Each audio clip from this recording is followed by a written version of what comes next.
afternoon. And, Joe, do you want to start off with it? Sorry, I just kind of jumped into it, Joe. Good morning, everyone, or good afternoon, everyone. Welcome. Thanks so much for joining us.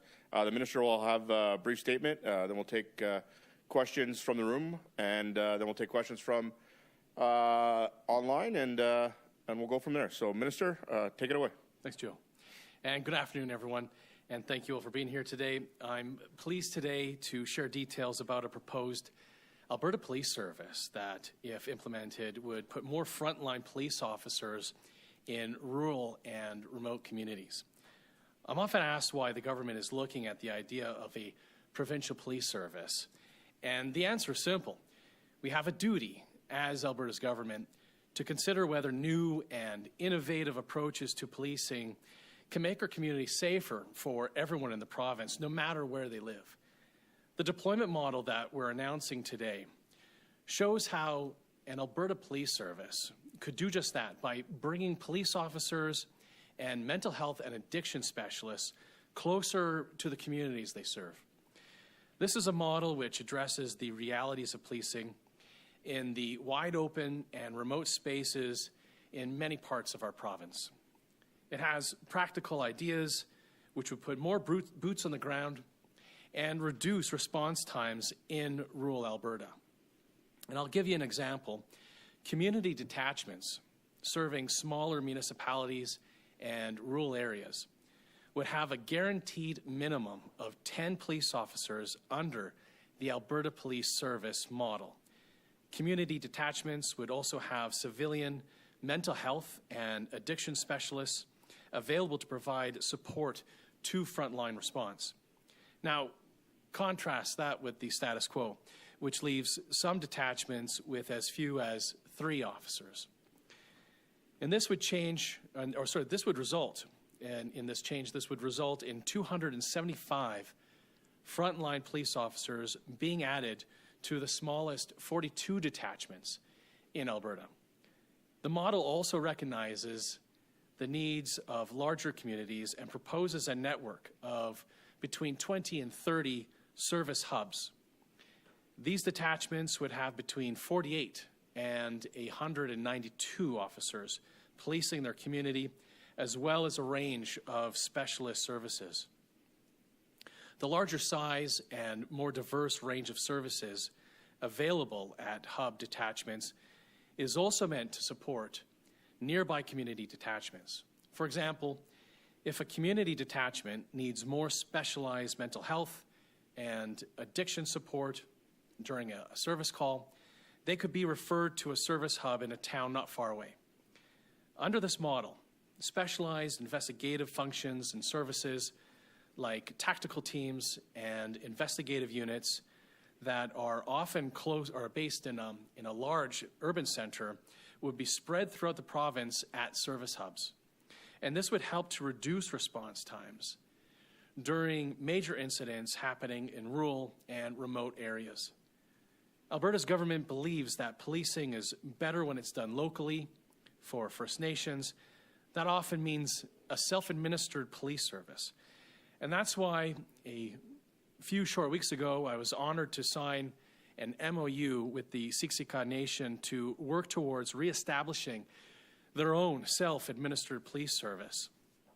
At the same time, we announced a community policing grant program which offers First Nations communities and Alberta municipalities up to $30,000 to develop a business case for their own standalone police service or a regional police service. And in the coming weeks, that grant program will soon start to take applications. The model that we're announcing today is tailored to meet the distinct needs of Indigenous communities. And Alberta Police Service will provide dedicated support to self-administered First Nations police services through its hub detachments, making it easier for First Nations to establish and as well to maintain their own self-administered First Nations police services. Now, whether it's a self-administered First Nations police service, which exists today, or one that may be established in the future, an Alberta Police Service would work alongside with them. A real benefit of this model is it it recognizes that different communities have different needs, while at the same time ensuring that every type of community, no matter how big or how small, has its core policing needs met. And now, if that sounds appealing, let me take you back to the question of why Alberta is studying a provincial police service. To put it simply, the flexibility and the service-oriented qualities that are achievable under a provincial model are impossible to achieve in a federal model that has been designed for a national police force. The RCMP is responsible for national priorities like border security, organized crime, cyber terrorism, and at the same time, the RCMP is also responsible for traffic stops in small-town Alberta. The RCMP's mandate is stretched too thin, and as a result, its community policing services are a one-size-fits-all proposition no matter where you live in Canada. Now, this isn't a secret. This isn't a new revelation. The federal government themselves admit it. Briefing notes provided to the minister responsible for the RCMP contain the following points that I just want to take a moment to quote verbatim. Quote, "Under-resourcing is resulting in officer health and wellness concerns," end quote. Another quote, "Federal policing responsibilities have been and are being eroded to meet contract needs," end quote. And there's this one. "It has been the Government of Canada's objective since the 1960s to decrease its contract policing financial liability," end quote. And that's why so many provinces and municipalities with RCMP contracts are looking at alternatives. And that's why I believe that it makes sense for Alberta to seriously examine a provincial police service. Now, I want to stress again that these realities are not a reflection of frontline RCMP officers. Alberta's RCMP officers serve with valor, they serve with honor, they serve with integrity, and we're grateful to their service. This is not a criticism or an attack on them. Our only quarrel is with the federal bureaucratic system that has now prevented reforming policing in our country for decades. The Alberta Police Service model that I've discussed today would allow Alberta to provide better and more accountable policing to all of our communities. Now, we're looking forward to discussing the opportunities presented by an Alberta Police Service in the coming days, and I invite Albertans to explore the possibilities themselves at our recently launched website, futureofabpolicing.ca. Thank you very much, and I look forward to now taking questions. Thank you very much, sir. We also have with us today Doug Morgan. He's the Executive Director in Justice, and he'll be able to answer any technical questions you guys might have as well today. So without further ado, please come up to the mic, state your name and your affiliation. You'll have one question and one follow-up. Yeah, Jordan Canning with CTV News. Thanks for taking my questions, Minister. Questions about staffing. A lot of the report of this proposed plan assumes that you will just be able to take sworn officers from administrative roles who are currently in the RCMP and redeploy them to rural and remote areas. How can there be any assurances that that officers would be willing to do that, or that would be able to happen? Well, one of the benefits of having a police service, one that is has civilian oversight that falls under the Police Act or provincial legislation, and allowing civilians like us to have decisions about the deployment of resources and the budgeting of a police service is just that, so that we could, for the first time, be responsible for those decisions and be able to make them ourselves. So a lot of this in what's being discussed today and announced today is the result of a police service that would have modern police governance and allow civilians like us to be able to have a say in how resources are deployed throughout our communities. Just to follow up to that different question, we've repeatedly heard from municipalities, mayors, reeves from across the province who are not in favor of a move to a provincial police force. Who is it that's actually asking for this? Well, I'd start off by saying that the opinions among many of our municipalities is varied. When I heard from municipal leaders in the spring, at the spring conferences at RMA and AUMA, that they wanted to have further engagement. So we've been meeting with them one at a time, sometimes as many as 4 at a time, and meeting with well over 100 so far municipalities to be able to engage with them and hear their concerns directly and to be able to answer their questions directly. That's, for me, much more insightful than surveys that are financed by and published by the police union. So those engagements have been very helpful for us. I think it's also important for us to remember that this isn't a new conversation. This is a conversation that Albertans have been having since I was in high school, and I'm now in my mid-40s. I mean, this has been going on since Ralph Klein was the premier of this province, 1994. A lot of people forget this, but Chief Greer of the Piikani Nation did a report himself for then Premier Klein. And Chief Greer, I think, deserves a lot of respect for beginning that conversation here in the province. And the reason that we, as Albertans, have wanted to have this conversation for decades is because we do need to have modern police governance to be able to have a greater say in the deployment of resources in our communities, have a greater say over recruitment strategies, over budgeting, and that's what I think Albertans are interested in having those discussions about. Thank you. Thank you very much. Do we have any other questions from the room? Yeah, please, go ahead. Hello, Mr. Shandro. This is Misha Mustakim with CTV News Calgary, same organization as last time. Okay, so you said what's going to happen to the Alberta RCMP after the Alberta Provincial Police gets implemented? Well, there have been no decisions yet. If there was a provincial police, the RCMP, I mean, we have to remember that this isn't really a new idea. This is something that exists in Ontario and Quebec and Newfoundland. The RCMP would still exist in every jurisdiction, and they would focus on their core mandate, their core functions of being a federal police service. As I said in my notes, cyber terrorism, human trafficking, organized crime would be the core functions that they would focus on rather than being distracted by contract policing for the provincial policing and the 47 communities that they provide municipal police services for. So they would still be here and focusing on their core functions. So they'll be akin to like the FBI in America, when they're like the FBI being the federal police service, and then in the States they also have the state police. So effectively Alberta government wants something like similar to that model, right? And similar to what's, as I said, it already exists right now in Ontario today, and has for a very long time. Also something that existed in Alberta from 1917 to 1932, thereabout. We had a provincial police service ourselves. When the federal government pulled out the Northwest Mounted Police, we had a provincial police. When the RCMP were formed in 1925, they were there as the federal police service. So it's just like if you were to be in any municipality in Ontario, there's going to be either the OPP or your municipal service, but the RCMP, they're kind of like an FBI, but they wear other hats as well. They would be the equivalent of maybe other agencies in the United States, but that'd be a good analogy. Right. Thank you very much. Please go ahead. Hi, Celine Gallis for Rebel News.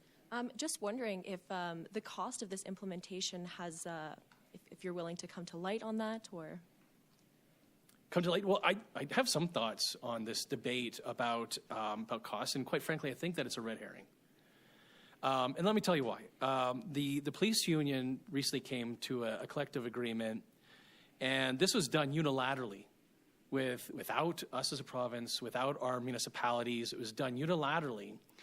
But not only was it done unilaterally, it was done in a way that is going to increase the cost of the current contract by 20%. So I think any criticism or any of this debate about cost is a red herring. And as well as I mentioned previously, it's important for us to remember that the federal government has been, since the 1960s, trying to reduce their financial liability when it comes to contract policing and trying to get out of their subsidy that they provide us. And this includes 2007, when we were negotiating what is the current agreement with the federal government. And look, we expect them to probably take that position again in the future in trying to at least demand 100% cost recovery. Now, Alberta has guaranteed cost certainty for our municipalities here in the province, and we've guaranteed that we would bear any transition costs. which are marginal in the context of a large provincial budget.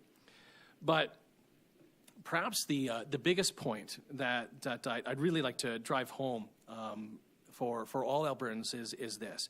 Both Quebec and Ontario have their own provincial police service, and look, their provinces have not collapsed. So don't trust the union rhetoric that is out there about cost. Thank you. Thank you very much. Do we have any other questions from inside the room? Please go ahead, if you don't mind going to the mic. So there has been kind of a concern that obviously there's a UCP leadership race going on right now, and there's some different ideas from some of the candidates. So what if one of these people wins and then they don't want this? So yeah, there's concern about that. Well, look, as I said, no decision has been made about this, and we have been engaging with municipalities and First Nations because they've asked us to, and they've asked us for some further details since the PwC report, and that's the context of today's announcement is for us to be able to answer those further questions that they've asked for us, and that's the point of this, and any decision related to whether or not we as a province proceed with a provincial police service is up to that next government and any future government. I'll also say, like, I'm thrilled to see that the potential decision to move to Alberta Police Service is part of the leadership race and is firmly backed by the frontrunners. It's a subject that's been a topic of debate, as I said previously to CTV, for decades, since I was in high school, and it deserves to be part of the discussion about Alberta's future. UCP party members know that the provincial responsibility for the administration of justice, that includes policing. The Constitution provides for this being a provincial jurisdiction.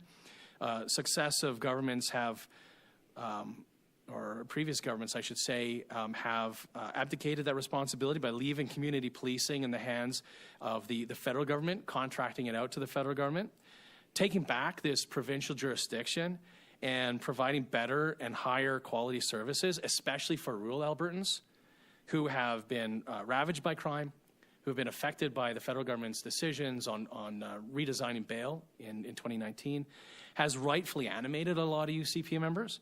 And the front runners in this race get that.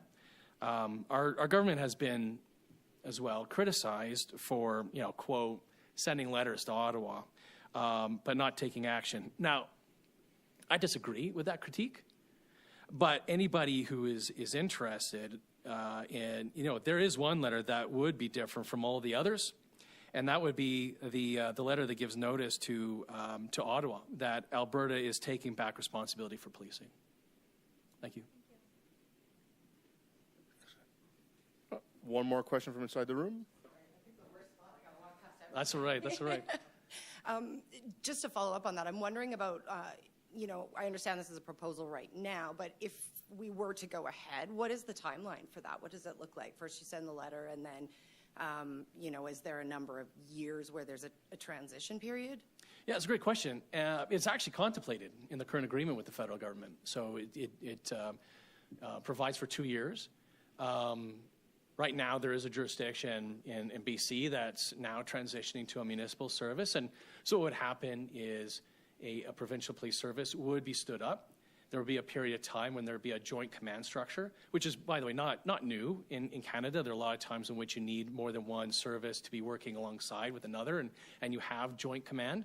And so there would be a transition period where there would be a joint command structure until the provincial police, if there is one, would be fully operational on its own.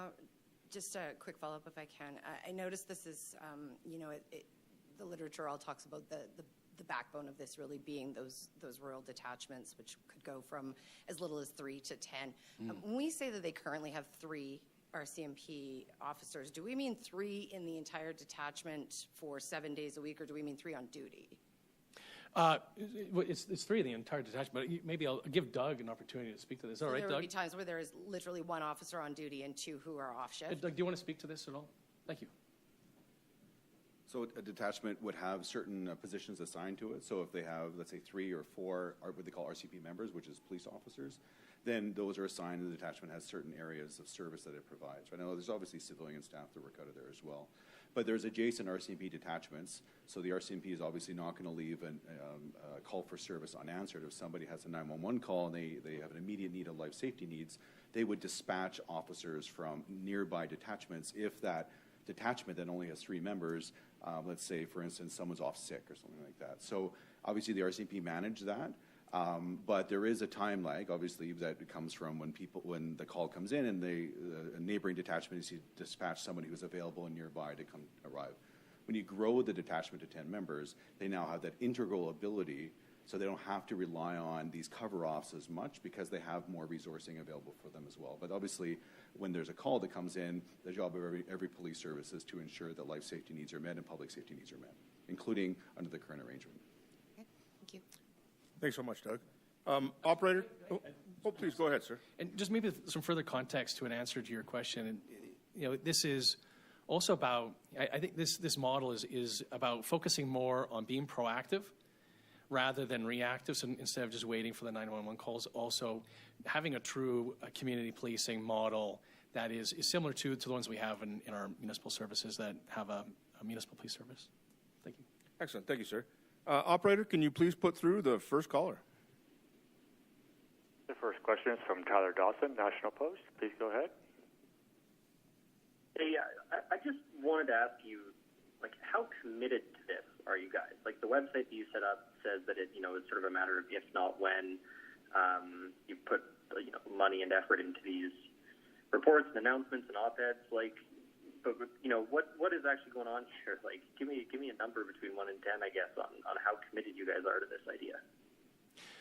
No, great question, Tyler. As I said in answer to a previous question, though, at this point, as I said, there is one letter that the next Premier of Alberta could send to Ottawa, and that is one to take back policing jurisdiction. This is something that would be ready to go if the next government wanted to do so. This is ready to proceed. But as I said, this is up to the next government to make that decision. But when we talk about whether this is inevitable or not, I think we have to remember, because there have been some municipal leaders that have said to me, why are you talking about this? Please stop talking about this. Make this go away.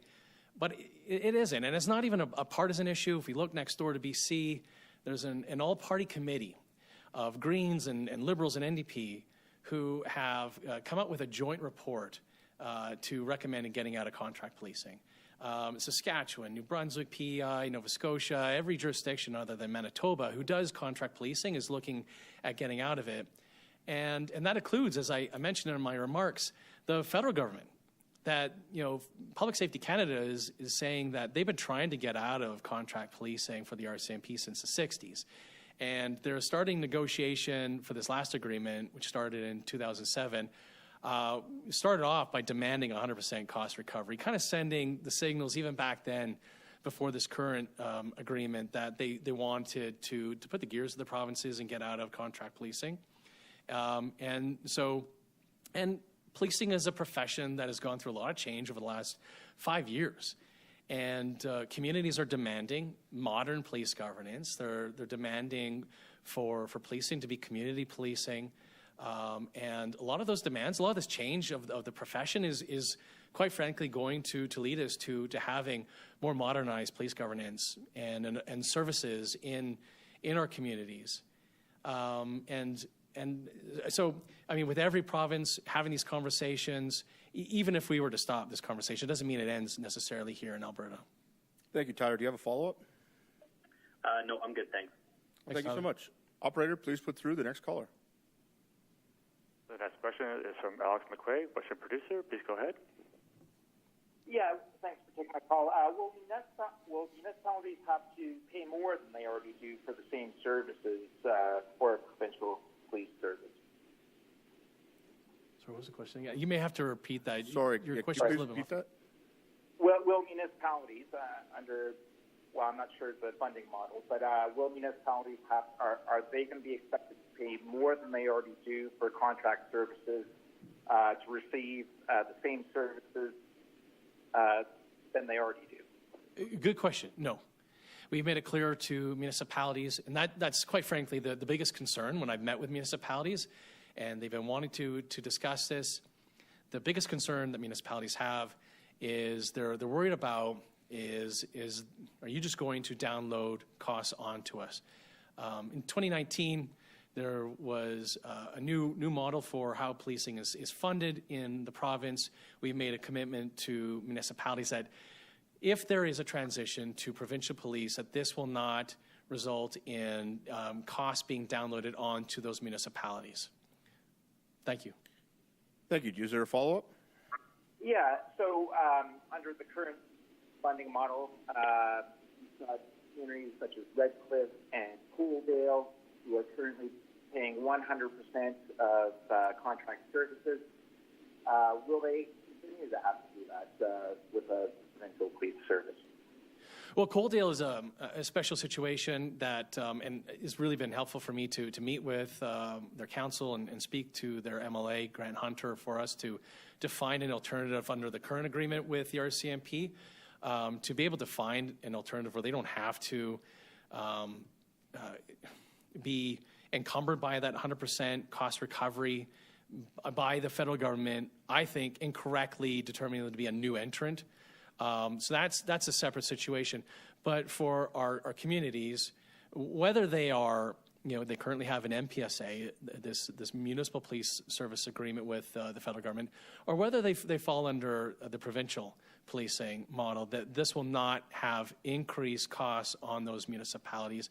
And not only that, I think as we're talking about today, we're not even going to increase costs on them, but we're going to provide them with better, higher quality services is what's being proposed here in this deployment model by having fewer officers being deployed in a headquarters or in a bureaucratic role, and instead being deployed out into their communities. So higher quality, better services for communities and no additional cost to them. Thank you, sir. Operator, can you please put through the next caller? Next caller is Tom Ross, CBC. Please go ahead. Hi, can you go into some specifics about how you're going to find all these additional officers? Is the assumption that all the RCMP in Alberta are just going to jump over to the Alberta Provincial Police? No, we don't assume that every one of them will. Obviously, there would be opportunities for those who are serving with the RCMP right now in Alberta to be able to join an Alberta Provincial Police Service. We don't expect it to be 100% who transition over, and opportunities for us, though, for the first time, because we do understand from Public Safety Canada that that the mandate for the RCMP and being the federal police service, but also contract policing in all these jurisdictions and all these municipalities are stretched too thin. And we have no civilian oversight over the recruitment and retention of officers. We could then be responsible for and have a say in how folks are recruited. And we have to be innovative in how we recruit people to our communities, in particular our rural communities. One of the reasons why Premier recently made his announcement about Alberta is Calling and that website, and being able to make sure that Alberta is a destination of choice for people to come, start a career, and raise their families. Thank you. Thank you, sir. Do you have a follow-up to that question? No, that's okay. Thanks. Thank you very much. Operator, please put through the next caller. The next question is from Dennis Cupton, CBC Edmonton. Please go ahead. Hello, Minister. Thank you very much for this press conference. Does the government have any immediate plans to conduct public consultations about the plan to implement the provincial police force, and does it intend to consult with the municipalities in a more formal way? Well, yes, and that's exactly what we are doing. We are consulting, going back to the two spring conferences of RMA, the rural municipalities of Alberta, and what used to be AUMA, now Alberta Municipalities. They said to me loud and clear, we want to speak to you, we want more consultations, in particular with us. We have been doing that with them and Indigenous communities to hear their feedback. I've been doing that since March, and meeting with all these municipalities to answer their questions and get their feedback directly, but also RMA and Alberta Municipalities, speaking with them and getting feedback through to them and their executive, And as well, I mentioned our website, futureofabpolicing.ca. We've been, I think, being more clear about what the facts would be about a provincial police if we were to proceed with one, engaging with Albertans. And we look forward to more innovative ways in which that website is going to engage and answer questions, get feedback from Albertans on this question. And I think it's an exciting opportunity for us to continue to engage Albertans that way. Thank you. Thank you. Do you have a follow-up? Yes. When it comes to funding, what do you think the government will have to do in order to make sure that it is sustainable in long term? Right now, Alberta is in good financial position, but it may not last forever. What do you think needs to be done in order to prevent this police force from blowing the budget blowing the hole in the provincial budget, say 10 years down the road after it's implemented? But good question, and the answer is by having a provincial police service. We have to remember that right now, and in particular for many of us who live in a major urban or in a community that has a municipal police service, we have a police commission that oversees the budget, that is funded both by the province and by that municipality. The commission members end up being appointed by those municipalities. They have their meetings in public. We as the public can go and watch the Edmonton Police Commission and have their public meetings. And for communities in the province that don't have a municipal service, we don't have that opportunity. We don't have civilian oversight over budget. We don't have civilian oversight over the deployment of resources. And that's the limitation that we now have. We have policing that's provided by the RCMP. They ask for what our provincial priorities are, and we have those discussions with them. But then they provide the policing to us, and they turn around and provide us with the invoice for our 70%. So by having a provincial police service, we could have that civilian oversight over budgeting like we have right now in Edmonton with their police services budget, or in Calgary, Tabor, Camrose, et cetera. And that's the way it would happen. Thank you very much. Operator, please put through the next caller. The next question is from Audrey Neveu, Radio Canada. Please go ahead. Hi, thanks for taking my question. Currently, the RCMP is under the Official Languages Act and therefore has to provide services in French in Alberta. What provisions do you see in law to provide French services to residents of Alberta? Oh, sorry, was there a question that would we have an Alberta Provincial Police Service having the same requirement? Yeah, like what requirements would you put on? Would you have any at all? Well, we have been meeting with Francophone communities in Alberta, and I think it's similar to the way it is for other provincial jurisdiction areas like health and education, and being able to meet, understand the concerns of Albertans and Francophone communities, and what services need to be provided in their communities in both English and French. And so it's been great for us to be able to meet with those communities and meet with various organizations that represent them to get their feedback on how we can continue to provide services in their communities in both languages. Excellent. Do you have a follow-up? Yes. With all due respect, it seems fairly advanced in like the number of people you would have in officers, in each detachment. And there are rural areas in Alberta, like Peace River, for example, that have a substantial Francophone community. I think they would want reassurance to know if they could be served in their own language, which is protected in Canada.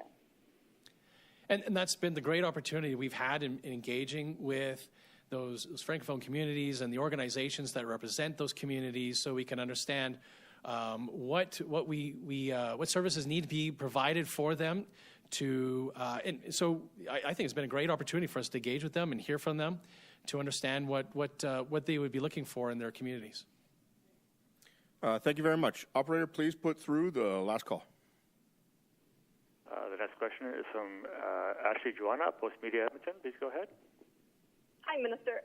At the beginning of this press conference, you referred to concerns over costs as a red herring, but you later acknowledged that cost is something that municipalities are concerned about.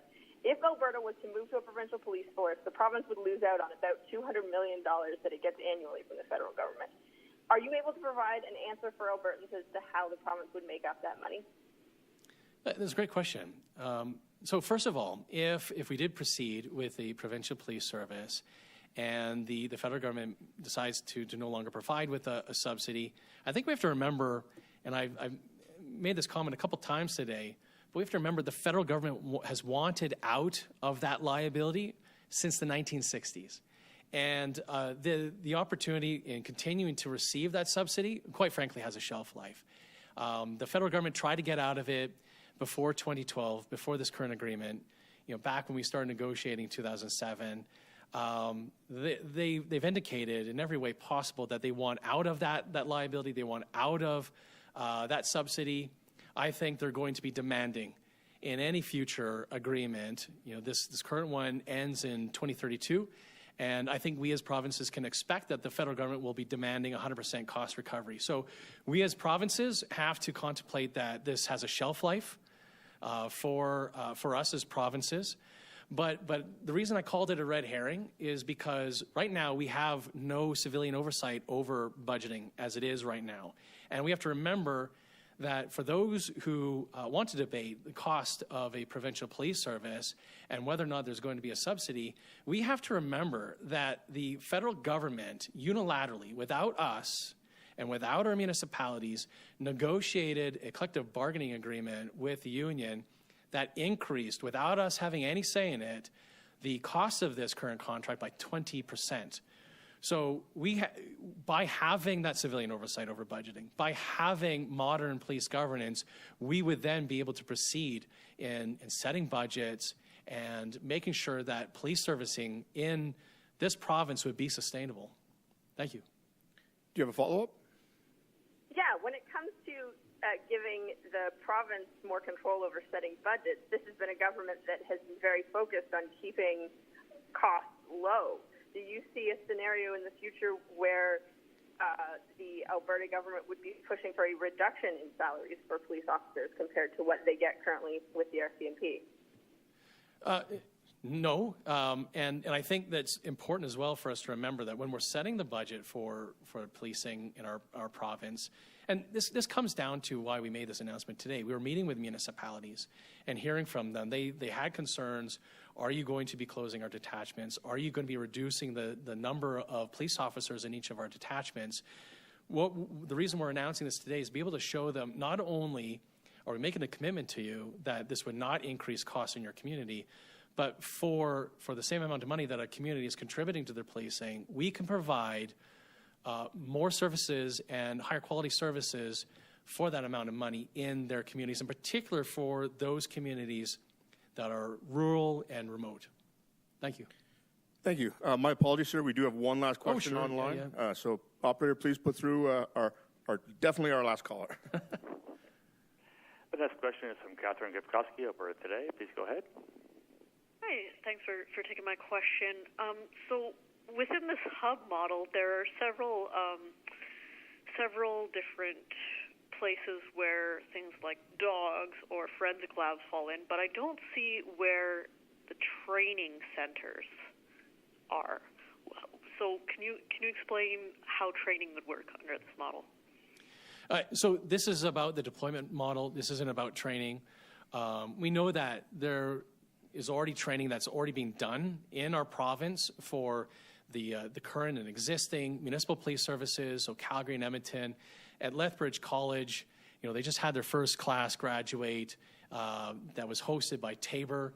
There's great ways in which communities like Tabor and Lethbridge are already working to collaborate in training. We have training facilities and we have training that exists in the province already for our sheriffs.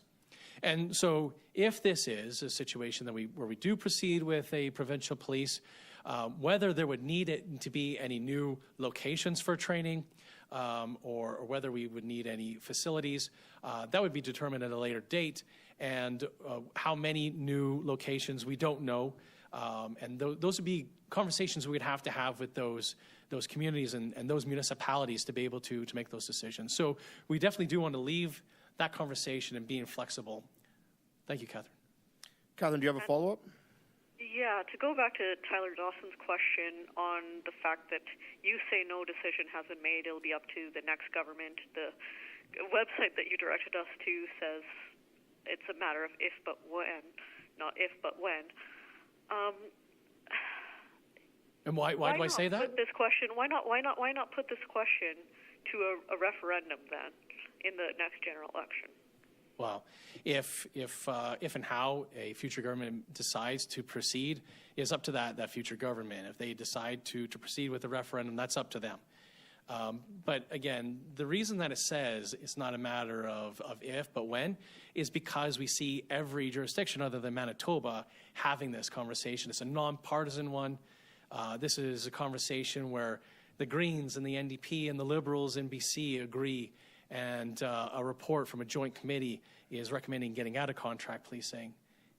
This isn't a fight with the federal government. They are themselves, the mandate letter from the Prime Minister to his minister is asking the minister to look into getting out of contract policing. So with all these jurisdictions wanting this conversation, with Albertans wanting this conversation since the 1990s, and with the federal government indicating that they want out of the subsidy, I think that we have to, in our communities and working together, our policing community in the province, working together in finding a solution that if this is something that's foisted on us even in the future, that we're ready and we have a solution that would be fitting our province and fitting our needs and priorities. Thank you, Catherine. Thank you very much, Minister. Thank you very much, Doug. And thank you all for coming today. That concludes today's press conference. Have a great afternoon. Thanks, everyone.